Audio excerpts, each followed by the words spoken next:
વિરામ બાદ આપનું સ્વાગત છે। લોકસભાની ચૂંટણીનું મતદાન નજીક છે ત્યારે આપની ચેનલના ખાસ અહેવાલ મહિલાઓના મૂડમાં અમે વાત કરી અમદાવાદની બિઝનેસ સાથે જોડાયેલી મહિલાઓ સાથે। મોદી સરકારની કામગીરી અંગે શું છે મહિલાઓનો મૂડ, આવો જાણીએ। રાજ્યભરમાં લોકસભાની ચૂંટણીના પડઘમ તેજ થઈ ગયા છે, તો શું છે મહિલાઓનો મૂડ જાણવા માટે અત્યારે હું આવી ગઈ છું અમદાવાદના એએમએસ સેન્ટરમાં। અહીંયા આગળ બિઝનેસ એન્ટરપ્રિન્યોર મહિલાઓ છે, તેમની સાથે વાત કરીશું। આ વખતની લોકસભાની ચૂંટણીમાં જ્યારે મતદાન કરવા જશે ત્યારે કયા મુદ્દાઓને ધ્યાનમાં રાખશે તેના વિશે વાત કરીશું। આ વખતની લોકસભાની ચૂંટણીમાં મતદાન કરવા જશો, કયા મુદ્દાઓને આપ ધ્યાનમાં રાખશો? અવશ્ય મારા દેશનો જે પ્રમાણે વિકાસ થઈ રહ્યો છે એ પ્રમાણે વિકાસ આગળ ચાલુ રહેશે કે નહીં એ મારો મેઇન મુદ્દો હશે। ઉપરાંત મહિલાઓને કેટલું ઇમ્પોર્ટન્સ આપવામાં આવી રહ્યું છે એ બધા મુદ્દા પણ ધ્યાનમાં રાખીશ। अच्छा, आप कौन से मुद्दे को ध्यान में रखकर मतदान करेंगे? सभी तबक्के के लोगों को प्रॉफिट मिले, उनको फ़ायदा मिले, कोई भी एक वर्ग ऊपर ना उठे, सभी पूरे देश के जो है मेरे गरीब और अमीर दोनों को बराबर उनको अपॉर्चुनिटीज़ मिले। સરકાર પાસેથી કેવી આશા અપેક્ષા છે?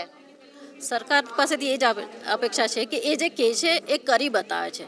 મોદી સરકારમાં એ છે કે એ જે કહે છે એ કરી બતાવે છે, તો આગળ એ જ કન્ટિન્યુ રહે કે એમણે જે વિકાસ અમને સપના બતાવ્યા છે વિકાસના એ અમારા સપના પૂરા થાય। राहुल गांधी के बारे में आपका क्या मानना है?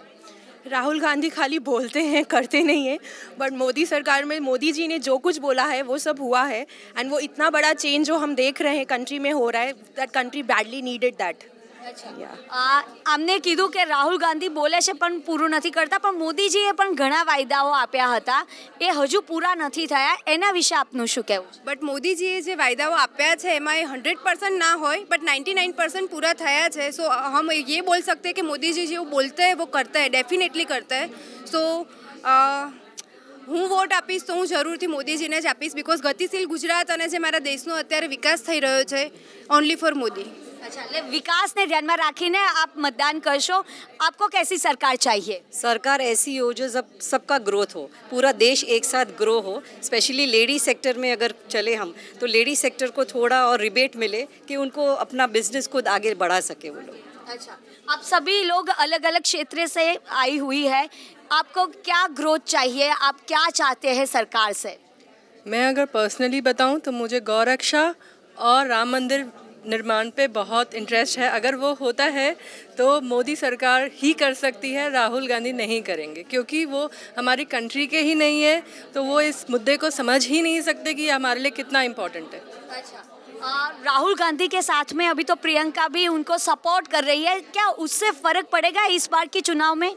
जी नहीं, मुझे नहीं लगता कि राहुल गांधी के साथ में प्रियंका का सपोर्ट करना उनको फ़र्क पड़ेगा, क्योंकि राहुल गांधी ने जो बोला है वो कभी उनका पूरा ही नहीं है। वो अभी ये बोल रहे हैं कि मैं हर गरीब के अकाउंट में 72,000 डलवाऊंगा। कैसे पॉसिबल है? वो क्या चीज़ को कैसे डिफ्रेंशिएट करेंगे कि कौन गरीब है और कौन नहीं है? तो मुझे नहीं लगता ये सब चीज़ें राहुल गांधी जो बोल रहे हैं वो पूरे कर पाएंगे कभी भी। તમારા વિસ્તારના સાંસદે કાર્યો કર્યા છે ખરા? ઘણા ભાજપે ઘણા બધા કાર્ય કર્યા છે અને મારી ઈચ્છા છે કે મોદી સરકાર જ આવે, કારણ કે કરશે તો મોદી સરકાર જ કરશે, કોંગ્રેસ તો નહીં જ કરે। એટલે અને ફિમેલ્સ માટે પણ મોદી સરકારે ઘણું બધું કર્યું છે, ફિમેલ એજ્યુકેશન માટે કર્યું છે, ફિમેલ એન્ટરપ્રિનર્સ માટે પણ એમને ઘણી બધી સુવિધાઓ આપેલી છે। અને સૌથી મેઇન મુદ્દો છે કે એને ડિફેન્સ, રાષ્ટ્ર સુરક્ષા માટે જે કર્યું છે ટેરરિઝમ સામે, એ મોદી સરકાર સિવાય બીજા કોઈ નહીં કરી શકે। So my vote goes to Modi. અચ્છા, તમે જ્યારે મતદાન કરવા જશો ત્યારે કોઈ પક્ષને ધ્યાનમાં રાખશો, ઉમેદવારને ધ્યાનમાં રાખશો કે પછી કોઈ ચહેરાને ધ્યાનમાં રાખશો? અમે મતદાન કરવા જઈશું ત્યારે અમે લોકો અમારા દેશને ધ્યાનમાં રાખીને મતદાન કરીશું, અને કોઈ પક્ષ એટલે ધારો કે ભાજપ છે કે જેણે મારા દેશ માટે કામ કર્યું છે, અમે એને ધ્યાનમાં રાખીને જ મતદાન કરીશું। એર સ્ટ્રાઇકની કેટલી ઇફેક્ટ પડશે આ વખતની લોકસભાની ચૂંટણીમાં? એર સ્ટ્રાઇકની ઇફેક્ટ તો ચોક્કસ પડશે, પણ એર સ્ટ્રાઇકના ઇફેક્ટના જે પછીના મોદીજીના સ્ટેપ્સ છે એ મોદીજી સિવાય કોઈ ના લઈ શકે। એર સ્ટ્રાઇક પછી થોડા દિવસ સુધી લોકો વિચારતા હતા કે હજી કેમ રિઝલ્ટ ના આવ્યું, પણ બહુ જ સમજી વિચારીને આપણા લીડર જ્યારે સ્ટેપ લે ત્યારે નેશન આગળ વધે જ, અને એ that is a live example. કોંગ્રેસની સરકાર વર્ષો વર્ષ જે કરતી આવી છે એને ધોવા માટે મોદીજીને સેકન્ડ વાર લાવવા જ પડે। અચ્છા, એટલે મોદીજીને એકવાર તક આપવી જોઈએ, આપનું એવું માનવું છે। તમને કેવી સરકાર જોઈએ છે? અમને મોદીજી જેવી જ સરકાર જોઈએ છે જે લેડીઝને આગળ વધારે છે અને દેશને પણ પૂરી તરહથી આગળ વધારવામાં એમનો બહુ મોટો હાથ છે, એટલે અમને મોદીજી જેવી જ સરકાર જોઈએ છે। दोनों ही पक्षों ने अपना जो मैनिफेस्टो है वो जारी कर दिया है, आपको किस तरफ आपका झुकाव रहेगा इस बार?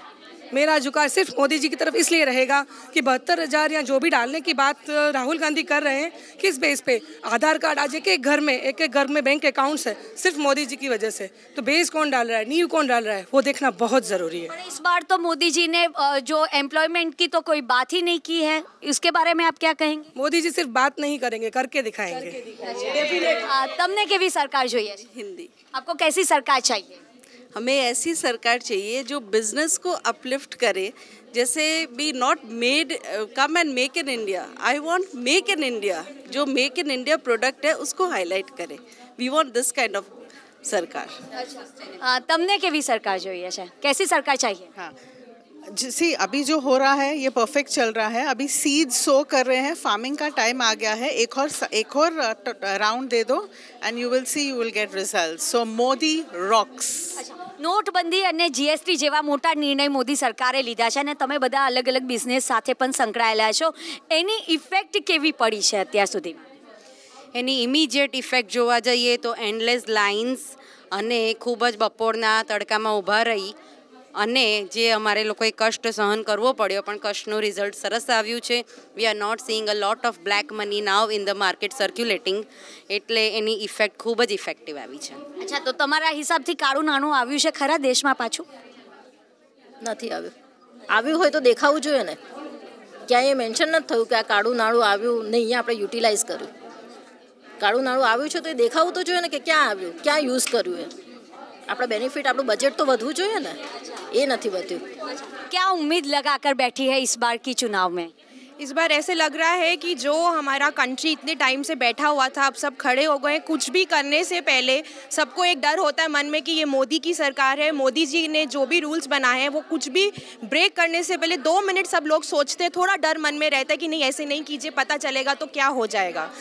તો તમારા બધાના મતે આ વખતની લોકસભાની ચૂંટણીમાં સત્તાનું સુકાન કોણ સંભાળશે? કોણ બનશે પ્રધાનમંત્રી? નન અધર દેન મોદીજી। કોણ બનશે પ્રધાનમંત્રી? મોદીજી। કોણ બનશે? મોદીજી। રાહુલ ગાંધી કેમ નથી જોઈતા? Modi only for I support Modi. બધા મોદી મોદી કહી રહ્યા છે, રાહુલ ગાંધી નથી જોઈ રહ્યા? ના, એ દેખાતા જ નથી। મોદીજી દેખાય છે એ જ બનશે। અચ્છા, કેમ નથી જોઈતા રાહુલ ગાંધી? ઇમેચ્યોર છે એના બધા, જો બધી એનું બધું ટોક્સ બધી ઇમેચ્યોર છે, ખાલી વાતો જ છે, કશું થતું નથી એક્ઝેક્ટલી। ખાલી ઇલેક્શન જીતવાનો મોટિવ છે, બાકી આપણે રિસન્ટલી બધાએ હમણાં વાયનાડમાં જોયું કે જે બન્યું, એટલે પ્લીઝ અમારી એક અપીલ છે એજ્યુકેટેડ લોકોને કે સમજી વિચારીને વોટ કરજો। તમારો એક વોટ બહુ જ ઇમ્પોર્ટન્ટ છે। તો એક વોટ બહુ જ ઇમ્પોર્ટન્ટ હોય છે, તો આપણે તમામ લોકોએ એક સંકલ્પ કરીશું, કારણ કે એબીપી અસ્મિતાની આ એક મુહિમ છે, તમામ મહિલાઓ એક સાથે આપણે સંકલ્પ કરીશું। અહીંયા ઉપસ્થિત દરેક મહિલા અમે લોકો સંકલ્પ કરીએ છીએ કે આવનારા લોકસભા ઇલેક્શનમાં 23 એપ્રિલે અમે બધા જ વોટ કરીશું અને અમારી આસપાસ પણ વોટિંગ માટેની જાગૃતિ સ્પ્રેડ કરીશું। તો આ હતી અમદાવાદની મહિલાઓને, આપણે અમદાવાદની મહિલાઓનો મૂડ જાણ્યો અને તેમને કેવી સરકાર જોઈએ છે તેની પણ ચર્ચા કરી। કેમેરામેન પિયુષ લેવા સાથે રાજલ બારોટ, એબીપી અસ્મિતા, અમદાવાદ। તો સમાચારોમાં અત્યારે બસ આટલું જ। મહત્વની તમામ ખબરો માટે આપ જોતા રહો ગુજરાતની નંબર 1 ન્યૂઝ ચેનલ એબીપી અસ્મિતા, ગુજરાતની અસ્મિતા।